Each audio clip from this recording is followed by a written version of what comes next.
ბრუნდებით ბრიუსელიდან main event-ის ტრანსლაციას გთავაზობთ ქართველი და აჭარაბეთი გთავაზობთ ქართველი მოთამაშეების WSOPC Brussels-ის main event-ის ფინალურ მაგიდას, სადაც ორი ქართველი მოთამაშე იღებს მონაწილეობას. ესენი არიან ალექსანდრე მაისურაძე და ზურაბ ბერაძე. ამ ეტაპისთვის ზურაბ ბერაძე არის აუთსაიდერი, short stack-ის, სულ რაღაც 7 ბლაინდი აქვს მას. სავარაუდოდ ძალიან მალე იგი გააკეთებს all-ins, push-roll სტრატეგია აქვს ბუნებრივია და ნახოთ შეძლებს თუ არა იგი გაორმაგდეს პირველის ყოვლისა და ნახოთ შემდგომ დაბრუნდება თუ არა თამაში ეფექტური სტეკით.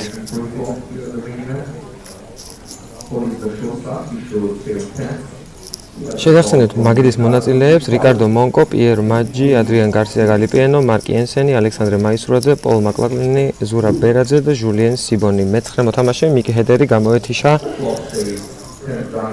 ფინალურ მაგიდას და მას შეხვდა 9250 €. მერვე ადგილოსანი მინიმუმ 12400 მერვე ადგილოსანი მიიღებს 12400 €-ს, რაც საკმაოდ კარგი ფულადი ჯილდოა. ნახოთ შეძლებენ თუ არა ქართველი მოთამაშეები გაცილებით დიდი თანხებისთვის წარმატებით ბრძოლას. ამ ეტაპზე ჩვენ რიკარდო მონკო ყავს ჩიპ ლიდერი და ის საკმაოდ აგრესიულად თამაშობს, ისევე როგორც ფინალურ მაგიდაზე, მანამდეც ნახევარფინალურ მაგიდაზეც საკმაოდ აგრესიული და შესამჩნევი მოთამაშე იყო. ჰაიჯეკიდან იგი აკეთებს კოლს და პოლ მაკლაკლინი არის all-in-ში. ძალიან მნიშვნელოვანია ჩვენთვის რიკარდო მონკოს გამარჯვება ამ გათამაშებაში, რათა შემდგომი მანი ჯამპი გააკეთოს ქართულმა მოთამაშემ. პირდაპირ შეიძლება ითქვას ზურაბ ბერაძემ, რადგან იგი ამ ეტაპისთვის არის აუთსაიდერი 7 big blind-ით. ხედავთ ჩვენ ფლოპს 10-იან, 3-იან, 8-იანი. თერნზე ამოდის 5-იან აგური და რივერზე არის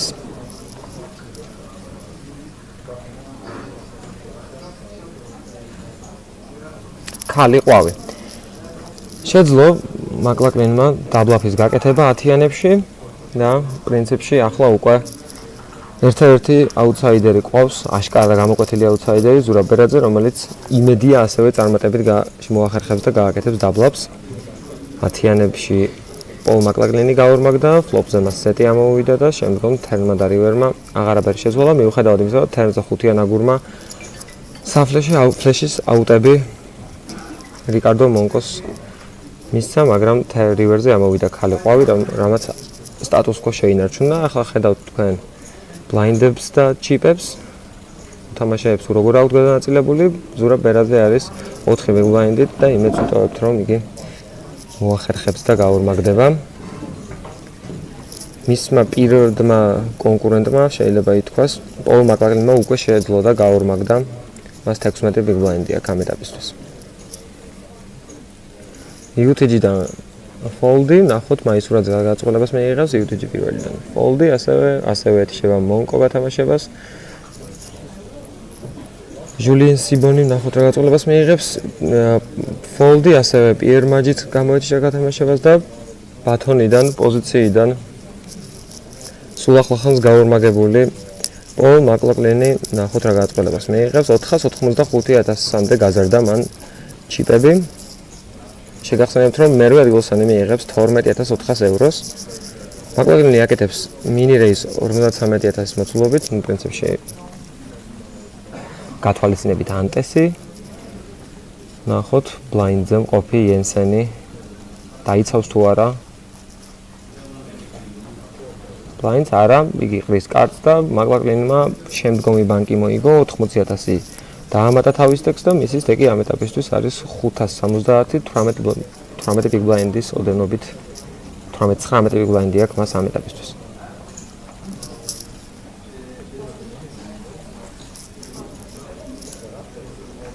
შეგახსენებთ, რომ ქართველი მოთამაშეები ბრიუსელში ჩამოვიდნენ 24 მაისს და ფინალურ WSOPC Brussels-ის main event-ი დაიწყო 25 მაისს და დღესდღეობით 29 მაისს ჩვენ გვაქვს ფინალური მაგიდა 28 მაისს ფინალური მაგიდა, სადაც ორი ქართველი მოთამაშე იღებს მონაწილეობას. ძალიან კარგი შედეგია ეს. უდაოდ 6-მა ქართულმა მოთამაშემ შეძლო და ITM-ში მოხვდა, მათ მიიღეს ფულადი ჯილდო, ფინალურ მაგიდაზე კი როგორც გითხარით, ორმა მათგანმა შეძლო თამაში. ნახევარფინალურ მაგიდაზე ჩვენ გვყავდა 3 მოთამაშე. შოთა ბობოხიძე იყო მესამე მათგანი, რომელიც ვატიკანა 1-ის ნიკიტას ვაერზულს აჭარაბეთზე, რომელიც გამოეთიშა მე-11 ნახევარფინალურ მაგიდას. ნახოთ, აი ახლა ჩვენ ყავს ზურაბ ერაძე ოლინში, ძალიან საინტერესოა, რახელი ყავს მას, ქალი ცხრიანი, გალიპიანომ გააკეთა ქოლი, ბუნებრივია, რადგან მას სტეკი აძლევს შესაძლებლობას ამისას. 10-ან 6-იანი, ქალი ცხრიანი, ნახოთ 75%-იანი ექვითი გახდება თუ არა წარმატებული და შეძლებს თუ არა ქართველი მოთამაშე დაბლაფის გაკეთებას. მისგან დაგვრჩენია დავაუდოთ დილერს და გავხსნათ ფლოპი.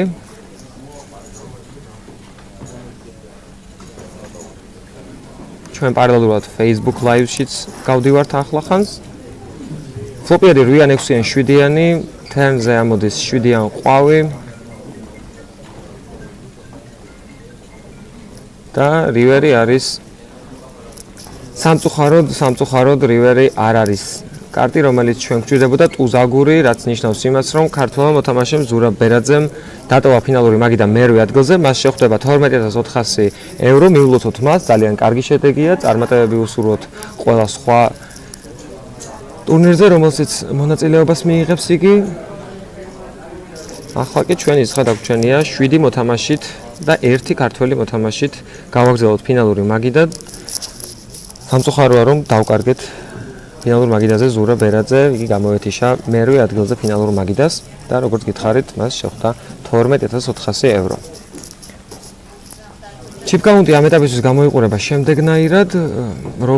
რიკარდო მონკო არის კვლავ პირველ ადგილზე, გარსია გალიპიანო მეორე ადგილზე, ხოლო ქართული მოთამაშე ალექსანდრე მაისურაძე არის მესამე ადგილზე. პრინციპში ახლა შედარებით უფრო დაბალანსდა მაგიდაზე არსებული მოთამაშეების ჩიპები, რაც უფრო საინტერესოს ხდის თამაშს, ბუნებრივია, სადაც უფრო მეტი მუვი და უფრო მეტი მოქმედებების შესაძლებლობა და მანევრების გაკეთების შესაძლებლობა ექნება ყველა მოთამაშეს. პრინციპში short stack-ი ყავს, მაგრამ არა ისეთი, რომელსაც სულ რამდენიმე ბლაინდი აქვს. ამ ეტაპისთვის short stack-ი არის პოლ მაკლაკლენი, რომელსაც 19 big blind აქვს.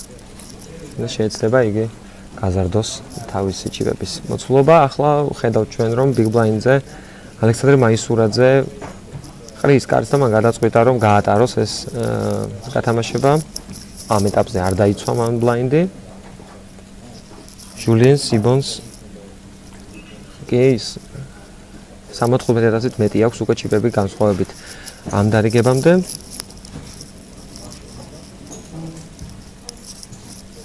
საკმაოდ ძლიერი ფინალური მაგიდა არის, შეიძლება ითქვას, ჩვენ ვადევნებდით მთელი ტურნირის სოლობისას თვალყურს main event, სადაც არაერთხელ ნახეთ ეს მოთამაშეები, საკმაოდ კვალიფიციურად, საკმაოდ საინტერესოდ თამაშობდნენ. პიერ მაჯის შესახებ შემიძლია ის თქვა, რომ იგი იყო გუშინ გათამაშებაში ტუზრუიანის წინააღმდეგ. ტუზრუიანი იყო მისი კარტი და ტუზრუიანი იყო შოთა ბობოხიძესი, სადაც საფლეშე ხელით ოლინი გადაიხადა პიერ მაჯიმ და მოუგო სამწუხაროდ შოთა ბობოხიძეს. მას შემდეგ მას საკმაოდ დიდი ჩიპების რაოდენობა აქვს. პრინციპში შეიძლება ითქვას გუშინ თამაში მან რამდენჯერმე ზედიზედ საკმაოდ დიდი ბანკი მოიგო. მაისურაძე ამ გათამაშებაშიც წყვეტს, რომ გამოეთიშოს. პრინციპში სწორია, რომ ფრთხილ თამაშს თამაშობს. ცდილობს საკმაოდ რესპექტაბელური იყოს მისი მუვები, მისი მოქმედებები. არც თუ ისე დიდი დიაპაზონი აქვს open raise-ის, ნახოთ. რამდენად წაადგება მას ეს სტილი, ეს სტრატეგია ამ გათამაშებაში, ამ ტურნირზე, ამ ფინალურ მაგიდაზე. მეფე 5-ან 2-იანი არის ფლოპი, სადაც რიკარდო მონკო აკეთებს ჩეკს და პიერ მაჯი აკეთებს 60,000-ის ბეტს, სიბეტს შეიძლება ითქვას. საინტერესო რა გაწყობილებას მიიღებს რიკარდო, მას აქვს საკმაოდ დიდი ჩიპები, მაგრამ იგი წყვეტს, რომ აქ ამ სპოტში ჯობია დაყაროს კარტი, ასეც იქცევა და პლუს 120.000 ჩიპი პიერ მაჯის. საკმაოდ ფრთხილი 7 თამაში მიმდინარეობს. თუ არ ჩავთვლით ორ გამოთიშულ მოთამაშეს, მიკ ჰეგერს მე-9 ადგილზე 9,250 euро შეხვდა, ხოლო ზურა ბერაძეს მერვე ადგილზე 12,400. ამ მოთამაშეების გარდა ყველა სხვა მოთამაშე საკმაოდ ესეთი მოცულობითი ჩიპებით არიან და ცდილობენ მაქსიმალურად არ დაარღვიონ და არ გასცენ ბოტ კონტროლს. ბუნებრივია ფინალური მაგიდა საკმაოდ ხანგრძლივია, შეიძლება ითქვას მარათონულია, ბუნებრივია ყოველ გათამაშებაში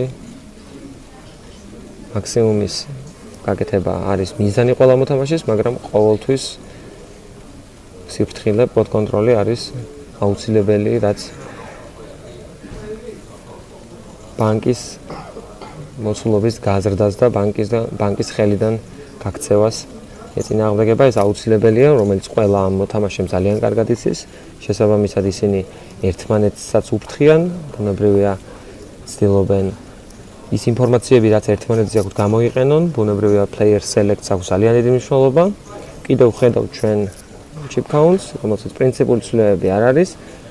ქართული მოთამაშე იყვება ამ ეტაპისთვის მესამე ადგილზე, მაგრამ ძალიან ახლოს არიან ჯულიან სიბონი და პიერ მაჯი, ასევე იენსენი მის სტეკთან სულ რაღაც 3 ბლაინდი არის მათ შორის განსხვავება, შეიძლება იყოს ერთნაირი სტეკებით არიან ეს 4-ვე მოთამაშე. აშკარა ლიდერი არის რიკარდო მონკო სტეკის ზომიდან გამომდინარე, ნახოთ რა გადაწყვეტილებას მიიღებს ახლა ადრიან გარსია გალიპიანო, რომელიც როგორც უკვე ნახეთ, არაერთხელ იყო მესამე ბეთის ავტორის, 4-ჯერ გააკეთა მან მესამე ბეთი ფინალურ მაგიდაზე, რაც დავიწყეთ ტრანსლირება.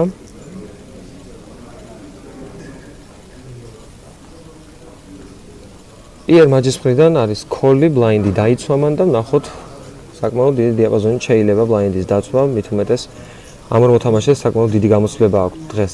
გამოცდილება აქვს ერთმანეთთან თამაშის გუშინ საკმაოდ დიდი ხნის მანძილზე ერთად იჯდნენ ერთ მაგიდაზე და მთელი day 2 გაატარეს ერთად. შესაბამისად საკმაოდ კარგად იცნობენ ერთმანეთის თამაშს.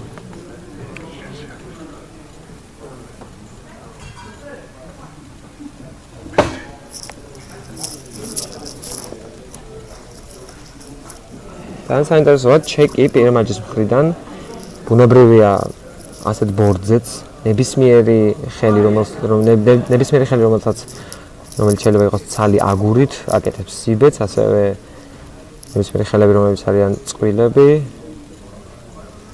აგრეთვე სიბეთი გამოიყენება ბუნებრივია იმისთვისაც, რომ გარკვეული მონახაზი გავაკეთოთ მოწინააღმდეგესთან, თუ რა ხელი შეიძლება ყავდეს.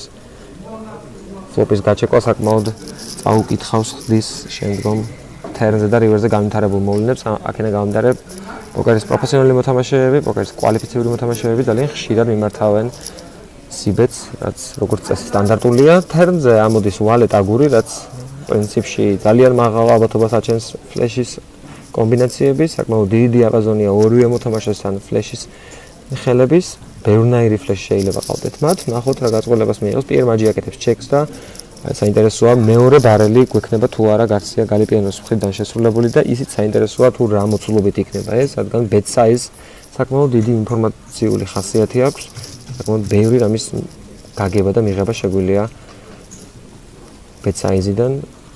დიდი და კვალიფიციური მოთამაშეები სწორედ ამით ცდილობენ ერთმანეთის დაბნევას, ამით ცდილობენ წარმატების მიღწევას, ეს ერთ-ერთი იარაღია მათი. 95,000 არის გალიპიანოს ბეთი, პრინციპში საკმაოდ მცირედი ბეთი იქიდან გამომდინარე თუ რა community-ც გვაქვს, როგორი ბანკიც იყო, 300,000-ზე მეტი იყო ბანკი და ჩვენ 95,000 ბეთს გვთავაზობს გალიპიანო. ნახოთ რა გაწყვეტილებას მიიღებს პიერ მაჯი. საკმაოდ დიდია ცნობა იმისა, რომ მან არ მხოლოდ კოლი გააკეთოს, შეიძლება იზიც გააკეთოს, მაგრამ სავარაუდოდ ამ შემთხვევაში უნდა იყოს კოლი, რადგან პოტ კონტროლი ამ ეტაპზე ასეთი სტეკიდან პრინციპში აუცილებელია თუ მართლაც ძალიან კონკრეტული ინფორმაციები არ გვაქვს, მაგრამ ასე არ ხდება. პიერ მაჯი აკეთებს 225,000-ის რეიზს და ამით პრინციპში მოწინააღმდეგეს ეუბნება, რომ მას სავარაუდოდ უნდა ყავდეს ფლეში და ფლეშის რა დიაპაზონი და რა ტიპის ხელები უნდა იყოს. აი ახლა შეეცდება გარსია გალიპიანო გაარკვიოს ეს. პრინციპში ამით მაჯიმ შესთავაზა პოლარიზება ამ გათამაშების, მოწინააღმდეგე შეუძლებელია თუ მას აუცილებლად არ ყავს აგური და საკმაოდ რეპრეზენტაციული ხასიათის აგური, ანუ საკმაოდ მაღალი ფლეში, მას საკმაოდ უნდა გაუჭირდეს ამ მუზე check raise-ზე კოლის გაკეთება, სავარაუდოდ იგი საკმაოდ ესეთი რთული არჩევანის წინაშე დგას. ნახოთ რა გაწყვილებას მიიღებს და კოლი 130-ის მოცულობით შესაძლოა გალიპიანო სწორედ იმას ფიქრობს, რომ მოწინააღმდეგე ამ პოლარიზებული მოქმედებით შესაძლოა ბლეფსაც უთამაშებდეს. ამ მოქმედების შემდგომ დარწმუნებული ვარ, რომ გარსია გალიპიანოს აუცილებლად უნდა ყავდეს მინიმუმ 1 აგური, მაგრამ საინტერესოა როგორი შესაძლებელია ყავდეს მას 10-იან აგური, შეიძლება ყავდეს ქალი აგური, ბევრნაირი აგურები არის, რომლებიც შეიძლება გარსია გალიპიანოს დიაპაზონში ჩაჯდეს. ნახოთ რა გადაწყვეტილებას მიიღებს. პიერ მაჯი აი აქ აკეთებს ჩეკს და ეს საკმაოდ საინტერესო მოქმედებაა. ჩეკ რეიზი თერნზე და შემდგომ ჩეკი რივერზე. გარდა იმისა, რომ ფოთ კონტროლის დაცვას ცდილობს პიერ მაჯი, საკმაოდ გამომწვევი და საკმაოდ მაპროვოცირებელი ჩეკია მაჯის მხრიდან. ნახოთ გალიპიანო გააკეთებს ჩეკბექს თუ შეეცდება გარკვეული მუვით value ან ბლეფის გათამაშებას, values მიღებას ან ბლეფის გათამაშებას. ნახოთ რა ბეთი იქნება 780,000-იან ბანკზე, ძალიან საინტერესოა. რას შესთავაზებს მოწინააღმდეგეს ადრიან გარსია გალიპიანო. პრინციპში უნდა აღნიშნოს ის, რომ ეს ორივე მოთამაშე მაქსიმალურად ცდილობს იმასაც, რომ ერთმანეთის ტექს პატივისცენ, რადგან ძალიან რთულია, როდესაც მანი ჯამპები საკმაოდ არცთვის მცირეა, გაათამაშო ხელი ყოველგვარი გათვალისწინების გარეშე, საკმაოდ off-road-ად. ხედავთ ჩვენ, რომ პიერ მაჯი აკეთებს folds, check raise turn-ზე იყო აშკარად ბლეფის გათამაშება, ან ისეთი ხელის, რომელიც დაბალი აგურების მქონე იყო და საინტერესოა ანდრია გარსია გალიპიანოს ხელი, რომელიც შეგვიძლია პირდაპირ ვთქვათ, რომ არავითარ შემთხვევაში არ არის value, არის პრინციპში სრულიად ბლეფი. ტუზორიან ყვავი იყო მისი ხელი და პიერ მაჯის მოუწევს შეგუება იმ აზრთან, რომ მას შეიძლება ყოლოდა და სავარაუდოდ ყავდა კიდეც best hand-ი, თუმცა გალიპიანომ ისეთი გათამაშება შესთავაზა, რომელზეც კოლი მართლაც ძალიან რთული იყო პიერ მაჯის მხრიდან. ხედავთ ჩვენ, რომ მაჯი გახდა ბოლოდან მეორე სტეკის მქონე, პირველ ადგილზე გადაინაცვლა გალიპიანომ, შეიცვალა ჩვენი chip count leaderboard-ი. რიკარდო მონკო არის მეორე ადგილზე, ალექსანდრე მაისურაძე მოყვება მას 39 ბიგბლაინდით მესამე ადგილზე. პირველი და მეორე მოთამაშეები, პირველ და მეორე ადგილოსანი მოთამაშეები, აშკარად გამოკვეთილები არიან ჩიპების რაოდენობით. მათ დაახლოებით ერთნაირი აქვთ. შემდგომ სამი მოთამაშე არის არსები და ერთი და იგივე სტეკის მქონე, 39, 39 და 32 ბიგბლაინდი და ყავს სტრუქტურიზებულად ორი აუთსაიდერი, რომლებიც ასევე შეეცდებიან საკუთრივ სტეკის გაზრდას და მაქსიმალურად საკუთარი A game-ის best play-ის თამაშის ჩვენებას. ისე ვიღებთ გალიპიანოს მხრიდან გამხსნელ რეიზს +1 პოზიციიდან, საინტერესოა, საკმაოდ კომფორტულად გრძნობს, როგორც ჩანს, ადრიან გარსია გალიპიანო ამ ეტაპზე თავს. 70,000 გამხსნელი რეიზი, რასაც მოყვა რიკარდო მონკოს მხრიდან კოლი და ახლა ფიქრობს პიერ უკაცრავად პოლ მაკლოკლენი და ის აკეთებს folds. ჩვენ გვაქვს კვლავ heads-up-ი, ნახოთ ორის თავარი ლიდერი მაგიდის, ორი ჩიპ ლიდერი, როგორ გაათამაშებენ ამ ხელს და როგორ გაარკვევენ ერთმანეთში ურთიერთობას. ვალეთ 6-იან 7-იან ბორდი Rainbow პრინციპში საშუალო ფლოპის, შუა ფლოპი. ნახოთ როგორი ექშენი იქნება ფლოპზე. რიკარდო მონკო აკეთებს ბეტს 80,000-ის მოცულობით.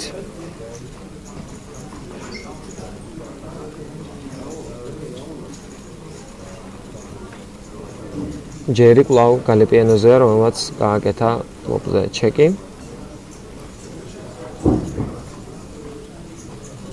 ქათოფზე იმყოფება რიკარდო მონკო, ბუნებრივია იგი ყოველთვის იყენებს გვიან პოზიციას, მაქსიმალურად ეფექტურად.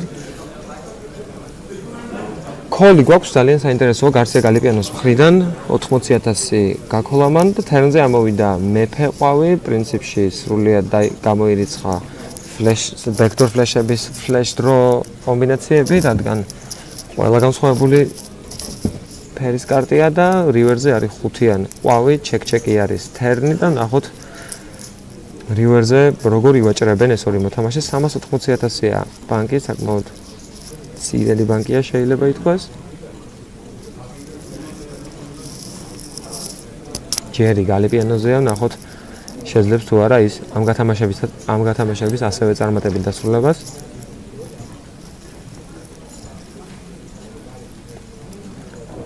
ბეტ და ელექტრო კოლ, როგორც იტყვიან, snap call-ი, საინტერესოა რა ხელები ყავთ ამ მოთამაშეებს. როგორც ხედავთ, გამარჯვებული ამ გათამაშებაში გახლავთ გარსია გალიპიანოს ქალების წინააღმდეგ მოთამაშე რიკარდო მონკო. ტუზებით ძალიან საინტერესო გათამაშება იყო. მაქსიმალურად შეეცადეს, ეს იყო აშკარა პოდკონტროლის კლასიკური მაგალითი, ქალებით და ტუზებით აშკარად სლოუდ გაათამაშეს ორივე მოთამაშემ, რათა არ გაეზარდა დისპერსია. ბუნებრივია ორივე მათგანი არის ჩიპ ლიდერი, ორივე მათგანს აქვს ძალიან დიდი სტეკი, შესაბამისად ისინი ცდილობენ, რომ მაქსიმალურად შეამცირონ დისპერსია და მაქსიმალურად შეამცირონ დიდი ბანკების გათამაშების საფრთხე. აქედან გამომდინარე იყო, რომ კოლით მიიღო პრემიუმ ხელი ამ მოთამაშეებმა. შემდგომი დარიგება კვლავ აქტიურია გარსია გალიპიანო, საკმაოდ აგრესიული მოთამაშეა. ხედავთ თქვენ მის რეიტს, რა სიხშირით აკეთებს გამხსნელ რეიტს, საკმაოდ ხშირად მესამე ბეტსაც. პრინციპში რატომაც არა, როდესაც ეს წარმატებულია, როდესაც ეს გვაძლევს შესაძლებლობას დავაგროვოთ სტეკი. უპრობლემოდ, პრინციპში საკმაოდ კომფორტულად, რამდენჯერმე გარსია გალიპიანომ უბრძოლოდაც მოიგო ბლაინდები, თუმცა არ აპირებს რიკარდო მონკო, როგორც წინა გათამაშებაში აღმოჩნდა, შეცდომის დაშვებას და ლიდერობის დათმობას. ახლა კი მარკ იანსენი ნახოთ რას მოუფიქრებს გალიპიანოს აგრესიას, რით შეძლებს უპასუხოს იგი. იგი არის big blind-ზე, UTG-დან იყო გამხსნელი რეიზი, ზოგადად ადრეული პოზიციიდან ხელების გახსნა როგორც წესი მიუთითებს და რეპრეზენტირებს ძლიერ ხელებს, მაგრამ ბუნებრივია ლეველინგი, ბუნებრივია თამაშის სტილი, ყოველთვის გარკვეულ კორექტივებს გვაძლევს. ჩვენ არაერთხელ გვინახავს სხვადასხვა სპეკულატიური ხელებითაც UTG-დან გახსნილი რეიზები და ასე შემდეგ. კოლია ძალიან საინტერესოა მარკ იანსენის მხრიდან და ნახოთ რა ფლოპი იქნება. პოსტფლოპ თამაში პოკერის ალბათ ყველაზე საინტერესო და ყველაზე მნიშვნელოვანი ნაწილია. ბუნებრივია კვალიფიციური მოთამაშეები სწორედ აქ ცდილობენ იყვნენ შემოქმედებითებიც, იყვნენ აგრესიულებიც და შეეცადონ მოწინააღმდეგის ხელის წაკითხვას. ჩეკია მარკ იანსენის მხრიდან big blind-ზე. ნახოთ პოზიციაზე მყოფი, მასთან პოზიციაზე მყოფი საკმაოდ აგრესიული მოთამაშე ადრიან გარსია გალიპიანო რა გადაწყვეტილებას მიიღებს. მან ჩეკი გააკეთა და თერნზე ამოვიდა მეფე ყვავი. თეორიული backdoor აუტები შექმნა საფლერზე, ასევე ოვერების, ქალი ვალეტის ორმხრივი ხელი და ასე შემდეგ. ჩეკ-ჩეკი, რაც პრინციპში ამ ხელებს გამორიცხავს, რადგან უფრო მეტ ექშენს შემოგთავაზებდნენ. რივერზე ამოვიდა ქალი გული, რაც მარკ იანსენს შესაძლოა გარკვეული ბეთის გაკეთებისკენ უბიძგოს. ასეც ხდება, როგორც ჩანს ის ემზადება ბეთის გასაკეთებლად. ნახოთ რა მოცულობით გააკეთებს იგი ბედს. 100.000 არის ის მოცულობა, რომელზეც ქოლის გაკეთების შემთხვევაში გაიხსნება კარტები, მაგრამ ჯერ დავალოდოთ გარსია გალიპიენოს მოქმედებას. სავარაუდოდ მას არც 10-იანი უნდა ყავდეს, არც მეფე არ უნდა ყავდეს, რადგან ორივე შემთხვევაში იგი უფრო მეტ აგრესიას გამოავლენდა. თუ ის ქოლით ითამაშებს, სავარაუდოდ მას უნდა ყავდეს წყვილი ან უფრო სუსტი ხელი, მაგრამ როგორც ჩანს, იგი არ აკეთებს ქოლს, აკეთებს აშკარად რეიზს, მისი ჩიპების მოცულობა აშკარად აღემატება იენსენის კარტის ჩიპების მოცულობას და იენსენი ყრის კარტზე ძალიან კარგად, ძალიან კომფორტულად რივერზე გათამაშებული მუვით ახერხებს გალიპიენო და 215.000 ჩიპს აგროვებს დამატებით, რაც კიდევ უფრო მიუახლოვებს ჩიპლდერის ხელს, ჩიპლდერის სტეკს, ძალიან საინტერესოა, 10 ბლაინდია მათ შორის განსხვავება, საკმაოდ დივერსიფიცირებულია, შეიძლება ითქვას, ლიდერბორდის აშკარა გამოკვეთილი ფავორიტები ყავს პრინციპში აშკარა აუთსაიდერიც და ყავს დაახლოებით ერთი და იგივე სტეკის მქონე 4 მოთამაშე, ძალიან საინტერესოა, როგორ განვითარდება მოვლენები ფინალურ მაგიდაზე. ალექსანდრე მაისურაძის სიტყვა, იმეც ვიტოვებ, რომ ეს გათამაშება თუ ის გადაწყვეტს, რომ შევიდეს, მისთვის წარმატებული აღმოჩნდება.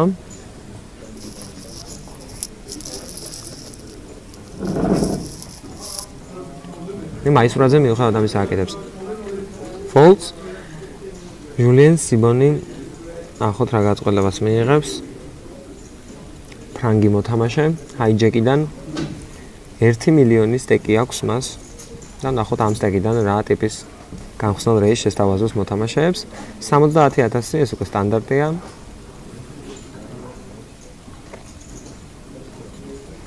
მარკიენსენი ყრის კარტს და ნახოთ საინტერესოა ადრიან გარსია გალიპიენო კვლავ იქნება თუ არა თამაშში, მე მგონი ის აკეთებს ქოლს, იცავს ბლაინდს და რატომაც არა, მით უმეტეს რომ ძალიან კარგი რანი აქვს, საკმაოდ აღმავალ რანზეა და ნახოთ როგორ გააგრძელებს იგი თამაშს. მეფე 10-იან 6-იანი, აქედან 2 ყვავი არის ფლოპი, რაზეც სავარაუდოდ ჩვენ ვნახავთ ჟულიან სიბონის სიბეთს. გალიპიენო სტანდარტულად უთმობს ინიციატივას პრეფლოპ აგრესორს. ეს არ ნიშნავს იმას, რომ ასე დარჩება ამ მოქმედების შემდეგ.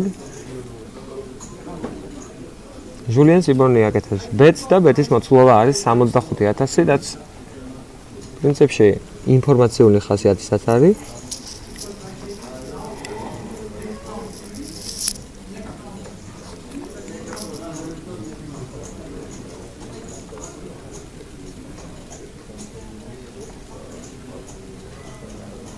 საკმაოდ დიდი დიაპაზონი არის, რითაც გალიპიენო იცავს ბლაინდს და ამ შამის შემდეგ საკმაოდ ხშირად აგრძელებს პოსტ-ფლოპ თამაშსაც. ხშირ შემთხვევაში იგი არის აგრესორი, მაგრამ ეს ის შემთხვევა არ არის. რივერზე ამოდის, თერნზე ამოდის უკაცრავად. თერნზე ამოდის ქალი ყვავი, რაც საკმაოდ ბევრ თეორიულ კომბინაციას აკომპლიტებს. ნახოთ როგორ განვითარდება თერნზე ექშენი.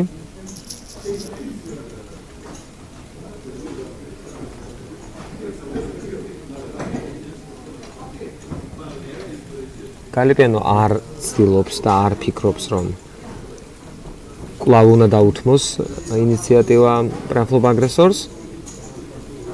სავარაუდოდ ფლეშის დახურვამ ასევე ბევრი ტიპის ხელების, ნებისმიერი ვალეტის, რომელიც ორმხრივია, საკმაოდ ბევრი ხელების, რომელიც წვრილია და ამავდროულად ორმხრივია. თერნზე წვრილმოდებული საფლეში ასევე არის ხელები, რომლებიც გალიპიენოს აძლევს შესაძლებლობას და აი სწორედ ამ შემთხვევაში ვხედავთ, რომ 150.000 აკეთებს ბეტს. საინტერესოა ჟულიან სიბონი რა გადაწყვეტილებას მიიღებს.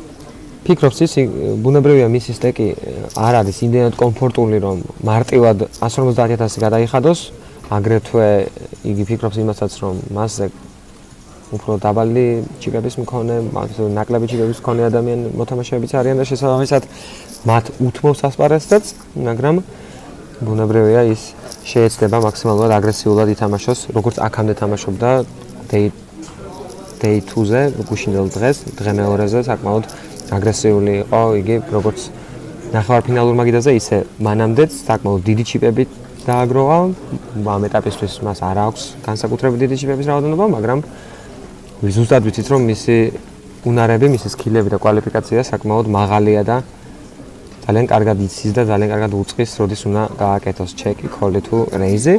ხედავთ ახლა ჩვენ chip counts, სადაც არ იცვლება პირველი ადგილი, არც მეორე ადგილი. მით უმეტეს ბოლო გათამაშება გალიპიანომ კვლავ მოიგო და შემატა თავის სტეკს პლუს 300.000, ცოტა უნდა მეტი. მესამე ადგილზე არის ალექსანდრე მაისურაძე, ჟულიან სიბონი არის მეოთხე ადგილზე, მარკ ენსენი მეხუთე და პიერ მაჯი არის მეექვსეზე, ხოლო პოლ მაკლაგლინი არის აუთსაიდერი, ყველაზე ცოტა ჩიპების მატარებელი, მას აქვს 16 big blind და ბუნებრივია მისი პირველადი ამოცანა არის დაბლაფი და შემდგომ ეფექტური სტეკით თამაში დაბრუნება, მანევრირებად თამაში დაბრუნება, ამას გულისხმობ, თორე რა თქმა უნდა იგი თავის სტრატეგიას, push-pull სტრატეგიას ახლაც წარმატებით ართმევს თავს. პირველ ჯერზე შეგახსენებთ, რომ მან მოახერხა და გააორმაგა თავისი სტეკი. შემდგომი დარიგება, სადაც მე პირველი ჩიპლიდერი, ყველაზე დიდი ჩიპების მქონე რიკარდო მონკო აკეთებს 70.000-იან გამხსნელ რაის, რასაც უკვე ჩვენ შევეჩვიეთ და არის პრინციპში სტანდარტი. ანტეების გათვალისწინებით პლუს 1 ბლაინდი, ეს არის აპრობირებული თამაში, როგორც წესი. ნახოთ რა გაწყობილებას მიიღებს ჟულიან სიბონი, წინა გათამაშება მან დათმოდა, ნახოთ ახლა გადაწყობს თუ არა კვლავ დაბრუნდეს და დაიბრუნოს თავისი დაკარგული ჩიპები, რომელიც წინა გათამაშებაში დათმო.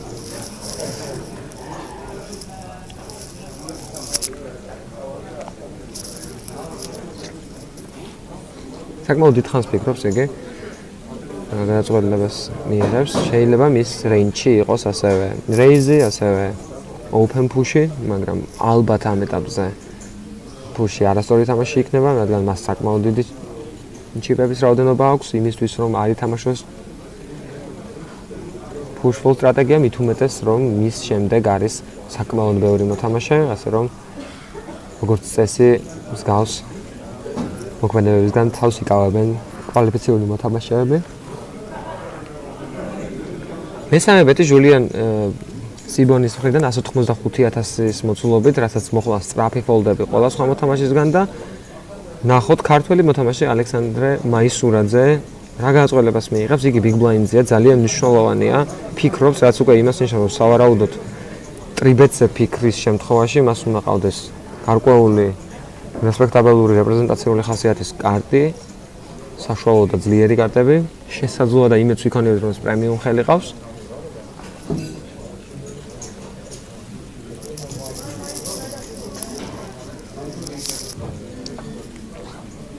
ფიქრობს ალექსანდრე რა გადაწყვეტილება მიიღოს, როგორ გაათამაშოს პრეფლოპ თავისი ხელი, უნდა გვესმოდეს, რომ საკმაოდ დიდია წნეხი WSOPC Brussels-ის main event-ის ფინალურ მაგიდაზე ჯდომა და ამავდროულად ასეთ მოთამაშეებთან თამაში.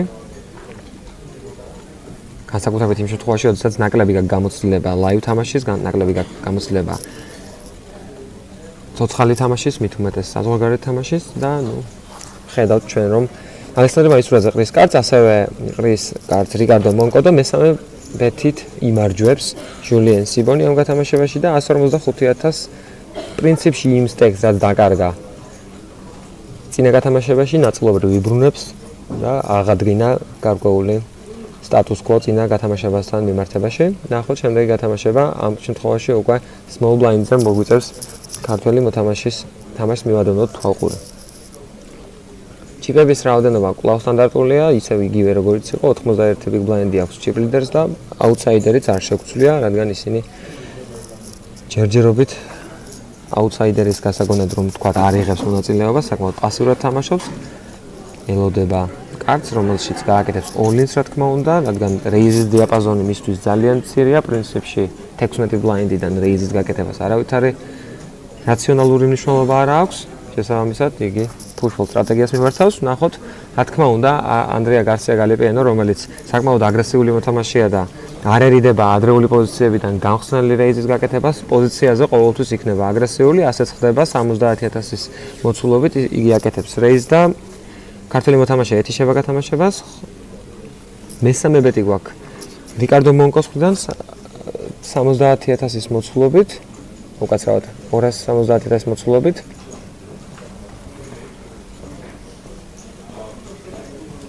ტექნიკური ხარვერის გამო გიხსნით ბოდის, რადგან წარწერა იყო შეცვლილი. კოლი არის რიკარდო მონკოს მხრიდან და ფლოპი გვაქვს ტულს 5-იან. მეფე აქედან 2 გულია, ძალიან საინტერესოა. ნახოთ რა გაწყვილებას მიიღებს რიკარდო მონკო. action flop-ია შეიძლება ითქვას. მონკო აკეთებს checks, რასაც მოყვა ბეთი გალიპიანოს მხრიდან და ამ ბეტსა კოლი რიკარდო მონკოს მხრიდან river turn-ზე ამოდის 8 გული, რაც თეორიული ფლეშის ალბათობას ასრულებს. ნახოთ რა გადაწყვეტილებას მიიღებს პირველი ბარელის შესრულების შემდეგ. გარსია გალიპიანო, რიკარდო მონკო აკეთებს 125,000-ის ბეტს და სწრაფადვე ყრის კარტს გალიპიანო, როგორც ჩანს. სიბეთი, ისევე როგორც პოკერში ძალიან ხშირად ხდება ხოლმე. როგორც წესი სტანდარტულია ფლოპზე და ეს არნიშნავს იმას, რომ შეიძლება ძლიერი ხელი ყავდეს, შეიძლება სრულიად აცდენილი ვიყოთ community-ს. სავარაუდოდ ეს ის შემთხვევა იყო, ან ისეთი შემთხვევა, როდესაც გალიპიანო არ თვლიდა საჭიროს, რომ turn-ზე გადაეხადა მონკოს მხრიდან შემოთავაზებული ბეთი, შემდეგი გათამაშება დილერი აჩეხავს კარტს, ყველა მოთამაშე შევა ანტეს და სმოლი და ბიგის შემოსვლის შემდეგ დარიგდება მომდევნო გათამაშება. არაფერი პრინციპში არ შეცვლილა, იგივე არის სტატისტიკა, მცირედი ბლაინდების ცვლილება, რომელიც არ იწვევს ადგილებში გადანაცვლებას. ნახოთ რა გაწყვილებას მიიღებს პოლ მაკლოკლინი, რომელმაც პრინციპში უნდა შეძლოს და გაზარდოს თავისი სტეკი. აუცილებლად თუ უნდა რომ იბრძოლოს ბეჭდისათვის, მას საკმაოდ მცირე მოცულობა აქვს სტეკის და ის აკეთებს raise, ის არ აკეთებს all-ins, ის აკეთებს raise 80,000-ის მოცულობით და ნახოთ ვინ გამოეხმაურება მის ბეტს. სავარაუდოდ იგი არის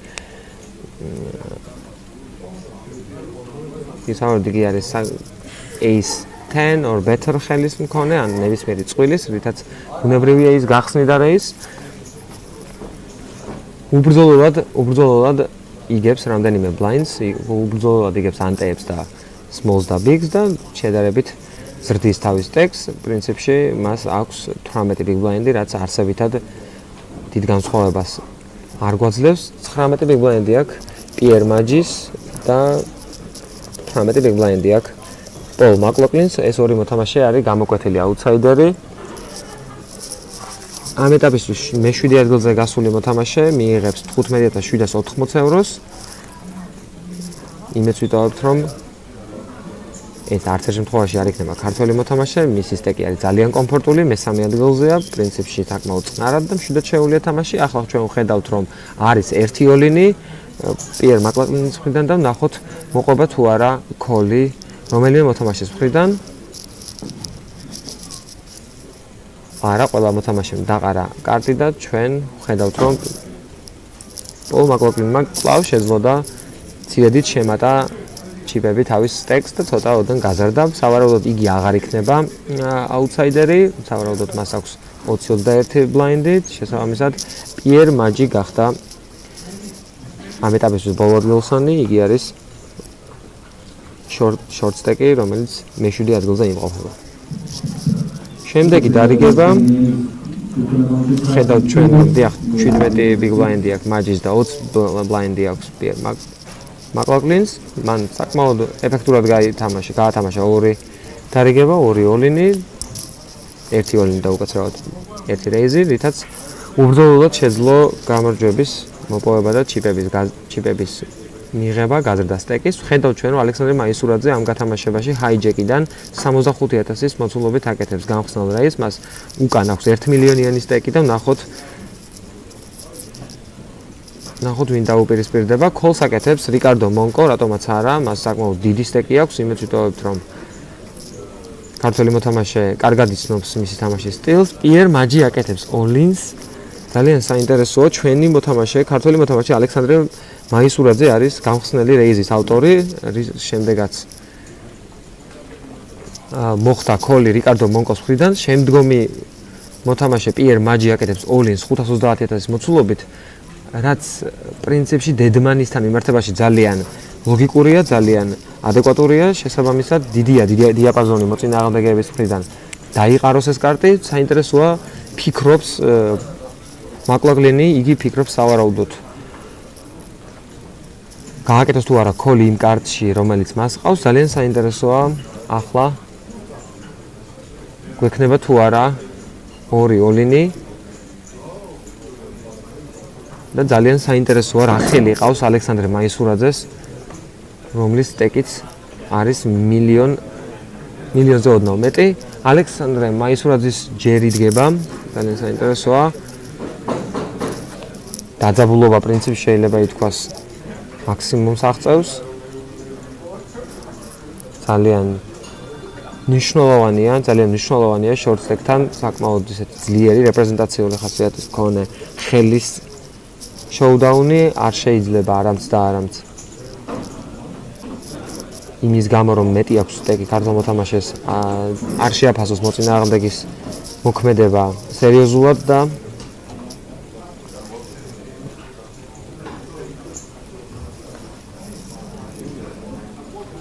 იმედს ვიტოვებ რომ იგი მიიღებს ოპტიმალურ გადაწყვეტილებას. ის გადაგჩენია უგულშემატკივროთ მის თამაშს. ნახოთ რა გადაწყვეტილებას მიიღებს იგი. საკმაოდ დიდ ხანს ფიქრობს. 65,000 არის გამხსნელი რეიზი ალექსანდრე მაისურაძეს მხრიდან და მას აქვს 1 მილიონიანი სტეკი უკან. ქოლის შემთხვევაში მას უკან ყველა შემთხვევაში რჩება 430,000 ჩიპი, მაგრამ პრინციპში საკმაოდ დიდი დარტყმა იქნება, დიდი ნაწილია ჩიპების, სერიოზული და ძალიან მნიშვნელოვანი ამ ეტაპზე ამ ჩიპების დაცვა და ამ ჩიპების არ დაკარგვა პირველ რიგში. ეს სწორედ ის სტადია, სადაც ჩიპების არ დაკარგვა გაცილებით მნიშვნელოვანია, ვიდრე საჭოჭმანო ბანკებში ჩიპების გაზრდაზე ზრუნვა. ნახოთ რა გადაწყვეტილებას მიიღებს ალექსანდრე მაისურაძე. ძალიან დაძაბულია თამაში, მაქსიმუმს აღწევს დაძაბულობა მართლაც.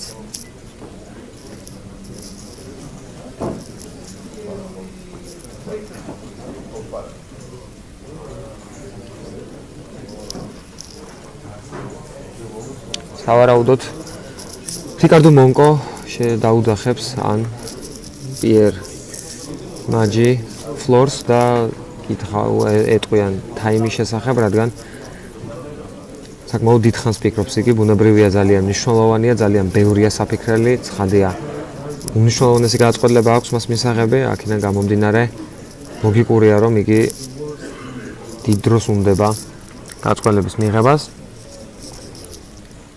და ბოლოს იგი ყრის, საბოლოო ჯამში იგი ყრის კარტს, ასევე სწრაფადვე ყრის რიკარდო მონკო კარტს. და პიერ მაჯის all-in-ი აღმოჩნდა წარმატებული, რასაც მისი ჩიპების გაზრდა მოყვა, ბუნებრივია ის აღარ იქნება ბოლო ადგილოსანი. ნახოთ, რამდენად გაზარდა მან თავისი ჩიპ კაუნტი. ჩვენ ყველა დარიგების შემდეგ რეჟისორები გვთავაზობენ ჩიპ კაუნტს, აი სწორედ ისიც. ხედავთ რომ 24 ბლაინდამდე გაიზარდა პიერ მაჯის სტეკი. ამ ეტაპში პოლ მაკლაგლენია ბოლო ადგილზე. ძალიან საინტერესო და პრინციპში გამართლებული all-in იყო, რადგან გამხსნელი რეიზის შემდეგ იყო ქოლი, უკვე ანუ დამატებითი ბლაინდები იყო, საკმაოდ კარგი სპოტი იყო იმისთვის რომ ფუშით მოეპარა პიერ მაჯის ეს სტეკი და მან ესეც შეძლო. სავარაუდოდ ყავდა რეპრეზენტაციული ხასიათის ხელი, მაგრამ ბუნებრივია ეს მდგომარეობა ის მდგომარეობა რაც მაგიდაზე იყო აძლევს გაცილებით მეტ მომხიბლელობას ამ მოქმედებას რომ მას გაეკეთებინა ოლინი და ასეც მოხდა გააკეთა ოლინი და ქართულმა მოთამაშემ საკმაოდ დიდი ხნის ფიქრის შემდეგ დაყარა კარტი ძალიან საინტერესოა მართლაც რა ყავდა მას ამ ეტაპისთვის ჩვენ არ შეგვიძლია ამ ინფორმაციის მიღება და ვერ გეტყვით ნამდვილად რა ყავდა მას კარტი ჰაიჯეკიდან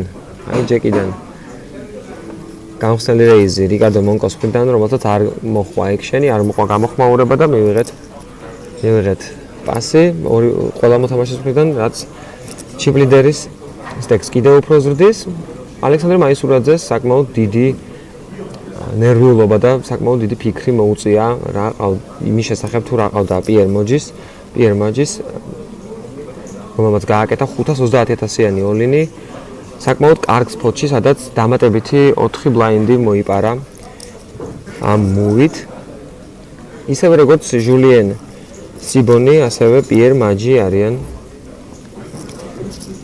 საკმაოდ კვალიფიციური მოთამაშეები ჩვენ მთელი დღის მანძილზე ვადევნებდით თვალყურს თუ როგორ თამაშობდნენ ისინი საკმაოდ შემოქმედებითი აგრესიული მოთამაშეები არიან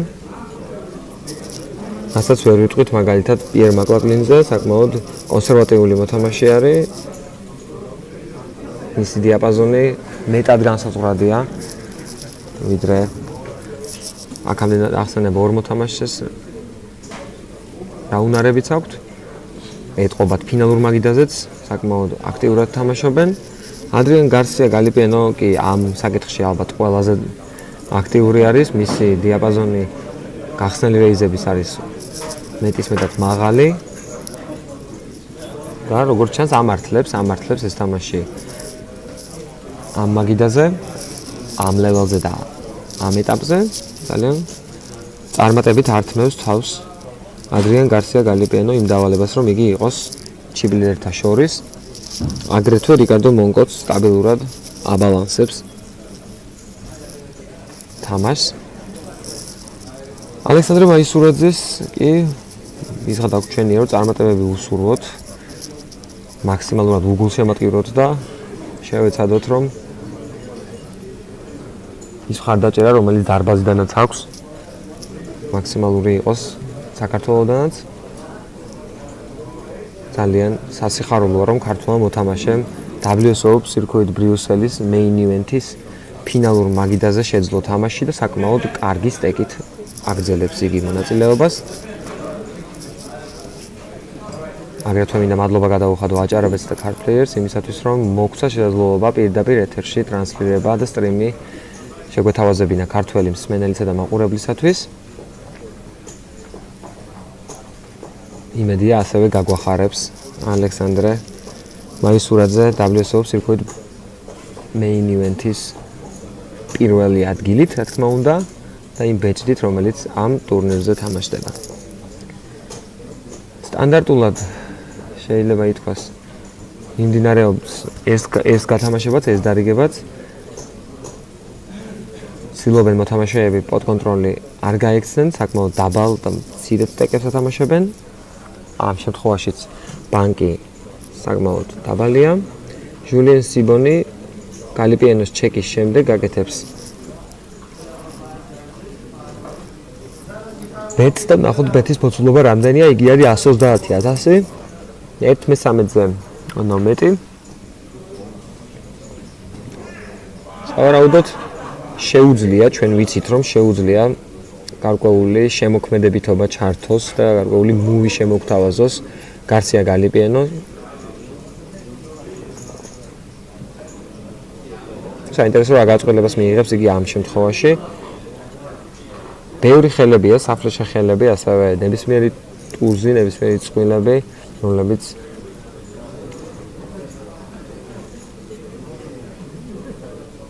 შეიძლება ყავდეთ ამ მოთამაშეებს, მაგრამ იქიდან გამომდინარე რომ ფლოპი პასიური იყო. სავარაუდოდ ამ მოთამაშეებს complete hand-ები ამ ეტაპისთვის არ უნდა ყავდეთ. თუ არ ჩავთვლით წყვილებს, ძალიან საინტერესოა, რივერზე ამოდის 5-იანი ჯვარი, არსებითად არაფერს არ ცვლის, გარდა იმ შემთხვევისა თუ თავად 5-იანი ხდება გარკვეული pick-up-ი რომელიმე მოთამაშისათვის.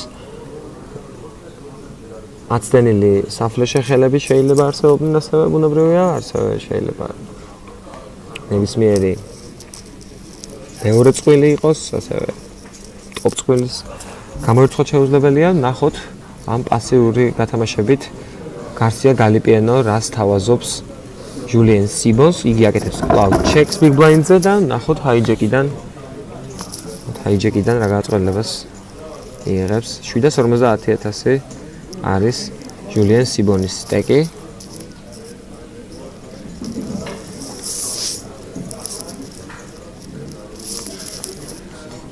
პრეფლოპ აგრესორი იყო ჯულიან სიბონი, რასაც მოყვა გალიპიანოს მხრიდან call big blind-ზე დაცვა, შემდგომ check bet call-ი, თერონზეც ანალოგიურად check bet call-ი და რივერზე არსებული ჩეკის შემდეგ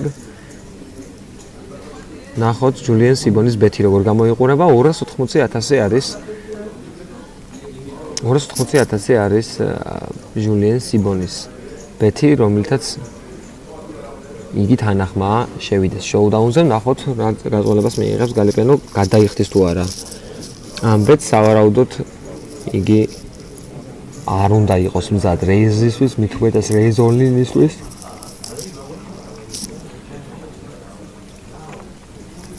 სავარაუდოდ ფიქრობს check fold-ზე, call-ზე ან fold-ზე, ნახოთ რა გაწყვილებას მიიღებს, რა ხელებით შეუძლია მას მოწინააღმდეგის დიაპაზონის მოგება, მოწინააღმდეგის დიაპაზონის ხელების დამარცხება. ნახოთ როგორ ჩათვლის, როგორ შეაფასებს თავის კარტს. იკითხება მოწინააღმდეგეს თუ რამდენი სტეკი აქვს უკან, ამისთვის საინტერესოა იქიდან გამომდინარე, რომ ძალიან მნიშვნელოვანია ის ფაქტორი თუ რა სტეკიდან აკეთებს ასეთი მოცულობის ბეტს, ეს ერთგვარი ინფორმაციის მატარებელია. ბუნებრივია აგრეთვე ისიც საინტერესოა, რომ თუ მან all-in-ი გააკეთა რა სტეკს ეთამაშება და რა სტეკმა შეიძლება დაუქლოს და აგრეთვე ისიც საინტერესოა all-in-ი თუ გააკეთა, მაშინ რამდენად აქვს მოწინააღმდეგეს fold equity, ანუ გამოუვა თუ არა ბლეფის დიაპაზონის გათამაშება თუ გაუფუშავს მოწინააღმდეგეს. პრინციპში 750.000 გალიპიანო სწორედ ასე იქცევა და all-in-ს თამაშობს. all-in-ს თამაშობს, მან როგორც ჩანს შეაფასა თავისი ხელი, როგორც ბლეფის გათამაშებად ეფექტურად, ისევე value-ს ამოსაღებად ეფექტურად. ნახოთ ძალიან საინტერესოა ორი საკმაოდ ძლიერი მოთამაშის დაპირისპირება. ნახოთ რა გაწყვილებას მიიღებს გარსია გალიპიანო. იგი აკეთებს ბეტს და სავარაუდოდ ამ all-in-ზე ჯულიან სიბონს აგდებს ძალიან რთულ სიტუაციაში. სიბონი შეიძლება value-ს იღებდა ბევრნაირი ხელებიდან, მაგრამ ეს არ ნიშნავს იმას, რომ შეუძლია soldi დაქოლოს, იმიტომ რომ სავარაუდოდ მისი შეფასებით მისი სტეკი არის ეფექტური თამაშის გასაგრძელებლად, ასევე ფიქრობს, რომ მაგიდაზე საკმაოდ კვალიფიციური მოთამაშის სტატუსი აქვს, აქედან გამომდინარე ძალიან რთულია მისთვის და თუნდაც ტოპ წყვილში, თუნდაც ორ წყვილში, თუნდაც top 2-ში დაქოლვა. ნახოთ რა გაწყვილებას მიიღებს გალიპიანოს all-in-ზე ჯულიან სიბონი. იგი ფიქრობს საკმაოდ დიდხანს. ბუნებრივია ეს ერთ-ერთი უმნიშვნელოვანესი სპოტი ამისთვის.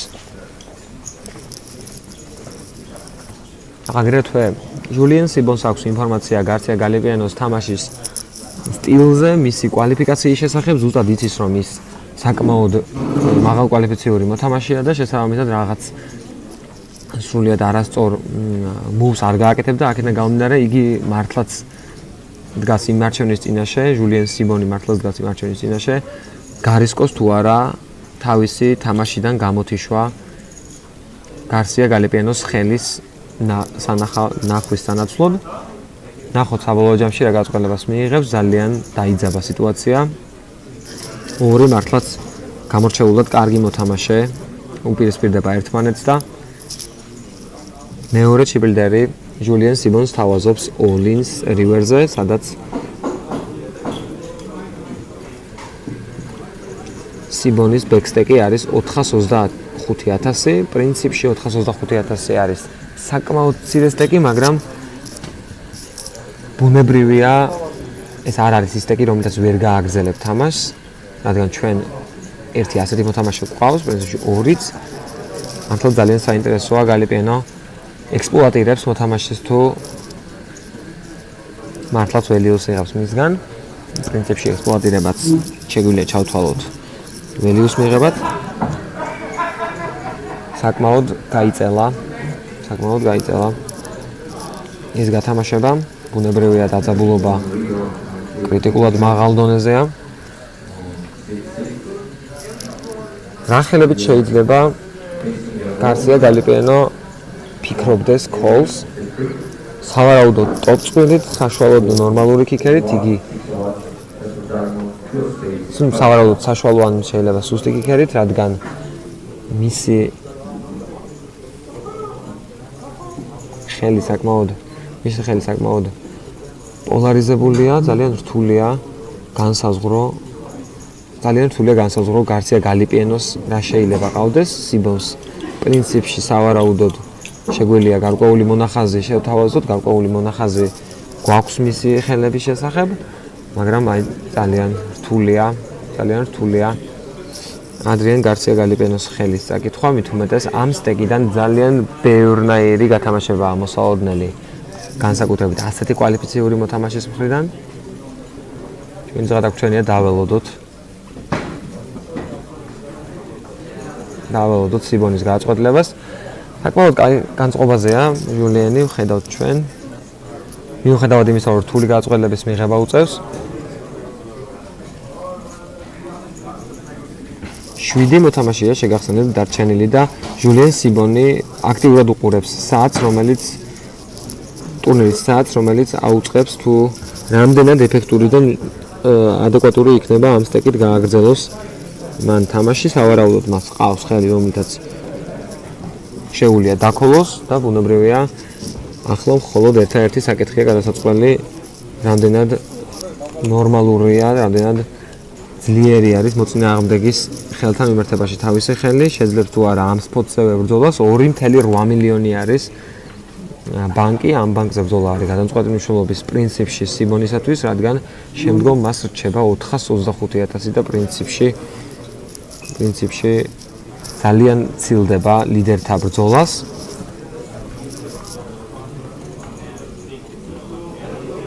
ვიტყვი იმასაც, რომ ქართული მოთამაშისთვის პრინციპში არ იქნება ცუდი თუ ჟულien სიბონი გააკეთებს კოლს და მას არ აღმოაჩნდება გარსია გალიპიენოსთვის უფრო ძლიერი ხელი, გარსია გალიპიენოზე უფრო ძლიერი ხელი და გამოეთიშება გათამაშებას. მინიმუმ ჩვენ ამით money jumps გავაკეთებთ, რომელიც მე-17 ადგილზე 15,780 ევროა, ხოლო მე-6 ადგილზე 19,000 евро. მე-7.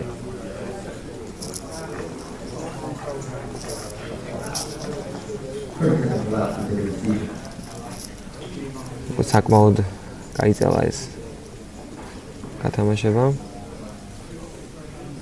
ფლორმენმა ბუნებრივია უთხრა, რომ მას 1 წუთი აქვს ჟულიენს მოსაფიქრებლად თუ რა გაწყვეტლებას მიიღებს იგი და ნახოთ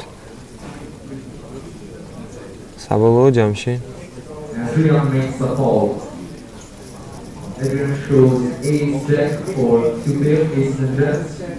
და როგორც გითხარით,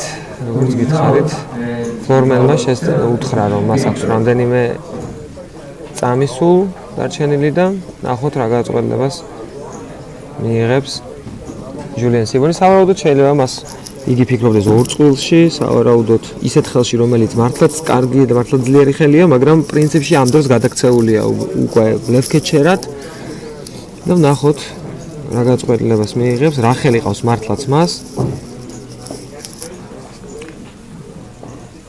ჩემი აზრით პირადად არ მგონია, რომ გალიპიენოს აქ არ უნდოდეს ქოლი, სავარაუდოდ გალიპიენოს უნდა ქოლი სიბონის მხრიდან. ნახოთ იგი რა გაწყვეტლებას მიიღებს, მართლაც გადაიხდის თუ არა. კი, იგი აკეთებს ქოლს და ჟულien სიბონი ეთიშება ფინალურ მაგიდას. მიულოცოთ ქართულ მოთამაშეს, მიულოცოთ ჟულien სიბონს 15,780 ევროს მოგება, ასევე მიულოცოთ ალექსანდრე მაისურაძეს შემდგომი money jump-ით 19,000 евро შეხვდება მას მინიმუმ. რაც ძალიან კარგია. სიბონი კი ეთიშება მე-7 ადგილზე ფინალურ მაგიდას WSOPC Brussels-ის main event-ის მე-7 ადგილოსანი გახდა ჯულიან სიბონი, რომელმაც დაიმსახურა 17780 euро.